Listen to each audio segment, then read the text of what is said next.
Hola a todos, mi nombre es Paul García, soy estudiante de Historia Clot y recién graduado en DAM, y hace pocos días volví de Erasmus en Malta, entonces os voy a contar un poco cómo ha sido esta experiencia. Para empezar, el programa Erasmus es un programa que está hecho pues, para gente que se quiere ir a estudiar o a trabajar fuera. En mi caso, yo me fui de prácticas a Malta. ¿Por qué escogí Malta? Aparte de que era una de las opciones que me daban, que escogí Malta porque culturalmente era lo que más se parecía a España y además me interesaba un país que hablara en inglés para aprender inglés. Aparte de eso, Malta es un país bastante pequeño, pero que tiene muchísimas playas y muchísimas cosas por hacer. Y eso a mí pues, es algo que me llamaba la atención, ya que aunque sea un país pequeño, si te organizas bien, cada fin de semana puedes ir haciendo algo. Las prácticas realmente eran relativamente sencillas. Además, yo vivía al lado del trabajo, por lo que yo me despertaba cada mañana a las 8, me duchaba, desayunaba y me iba directamente al trabajo que entraba a las 9. Eso sí, es muy importante que cuando tú te vayas de Erasmus, intentes marcarte como un horario o como una rutina que es lo mismo que harías aquí. O sea, básicamente irse de Erasmus no es simplemente irse de vacaciones, también es irse a otro país a estudiar, a trabajar, a aprender y sobre todo marcarte una rutina que es la misma que te marcarías en tu país de origen. Ir al gimnasio, hacer deporte, hacer muchas otras cosas que haces en tu día a día, pero haciéndolas en otro país. Y esto de hacerlos en otro país, sobre todo lo que te da, a mí, al menos a mí es lo que me ha dado, es una libertad y una independencia tremenda, que es lo que considero que me faltaba antes. Pero estos 4 meses, sobre todo, te abren la mente.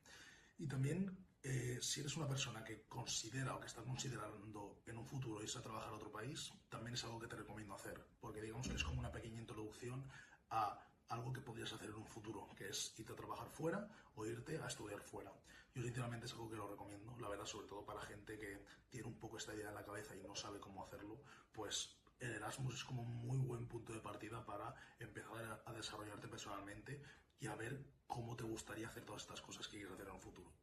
Y otra de las cosas que también destacaría de irse de Erasmus es la cantidad de gente que conoces, porque no solo conoces a tus compañeros de piso, también conoces a la gente que está en el propio país y a la gente que viene de fuera para trabajar o estudiar en el propio país donde has estado.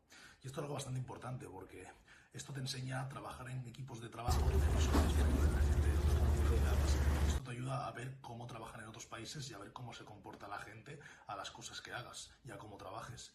Y esto es algo que te ayuda bastante, sobre todo si te quieres ir a trabajar o a vivir fuera. Y además de eso, haces muchísimos amigos, haces muchísimos contactos y con la cantidad de gente que hay, a la hora de salir a tomar algo, puedes conocer a la gente de muchos países y de muchos lugares, compartir vivencias y sobre todo estar en un ambiente muy multicultural. Así que finalmente, si tenéis dudas sobre si hacer el programa Erasmus o no hacerlo, yo os recomiendo que lo hagáis porque no es algo que te dé solo experiencia laboral, sino es algo que te abre la mente, puedes salir de la zona de confort y es algo que te da más bien experiencia de vida. Así que si estáis dudosos, yo os recomiendo que lo hagáis porque es algo que os va a gustar mucho. Así que os animo a todos a que lo hagáis. Un saludo.